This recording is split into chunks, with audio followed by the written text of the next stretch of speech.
The Pacific Golden Plover is a shorebird which lives in the great Arctic North. Weighing only half a pound, it lays about 4 eggs that hatch in 24 days.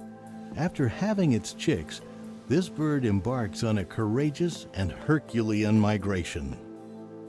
How does evolution explain how a migratory animal gets from where he is in the summer to where he is in the winter? Usually the explanation is you have this certain kind of bird, and he grows in Texas. And then one winter, Texas is a cold winter. So he decides, you know something, I'm heading for Mexico. So he flies a few hundred miles south, and it's a little nicer down here. And then he comes back to Texas in the summer, but it's a especially hot summer. So he decides, you know, I think I'm going to go to Kansas. So he flies north, looking for a little cooler weather. And then each year he might go a little further south, a little further north, until they get all the way up to the Arctic and all the way down in South America. Well, this little bird breaks that rule.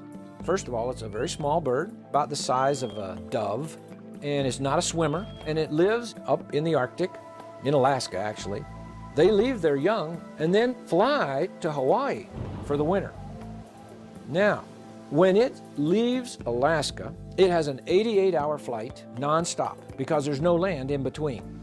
3 days and 4 nights nonstop. How does it do that? Well, these little birds begin to eat a lot, and they gain about 70 grams of burnable energy. And here's the problem. We got an 88-hour flight, and they burn right at 1 gram per hour. Well, that only gives them 70 hours worth of fuel. So they're going to drop into the ocean as non-swimmers a few hours short of Hawaii. Well, then how do they get there? Well, because God made them so they fly in formation, and they alternate leaders, and so they break the airwaves there, so it makes it easier, like geese fly in formation. And that cuts the energy that it takes to fly. It's not uncommon for birds of that size to lose 50% of their total body weight, and that's fat being burned up along their migration routes. It's an incredible feat. If you can imagine a 100-pound human losing 50 pounds in a 5-day period as they traveled across the world, it's just something that mammals can't do. And so, only God could do that because the evolutionary explanation doesn't fit, because there's no way they could go a little bit each year, a little bit further south, plop, their fish bait. Okay, so they can't do it. So the evolutionary explanation doesn't work on them. There is another interesting thing, and that is the parents have their eggs, and the babies hatch, but then the parents fly to Hawaii.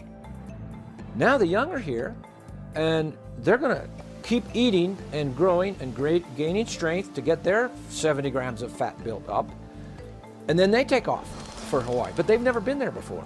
So how do they navigate? How do they know where to go? Nobody knows for sure. And if they miss it, even if some side wind would catch them and start blowing them off course, they still get there. And they can arrive at the exact same location every year within an area the size of this room, and they do this over thousands of miles. How do these animals get from here to there? The scientists are still trying to figure that out. Same thing with the homing pigeons. These little birds can find their way back home to their very spot where they need to go from almost anywhere in the world. Now, there are these huge areas that they've never flown over before. So they use many means, and we don't even really know what they all are and how they do it. But when we take them out and release them, they'll circle for a while and get oriented and head for home. It's amazing. What is guiding them across these areas, and what is built into them that God has done? I think that's the only way to describe this. God has made these little creatures so they can find their way over totally unknown territory to them. Exploration films, where curious truths and uncommon minds meet.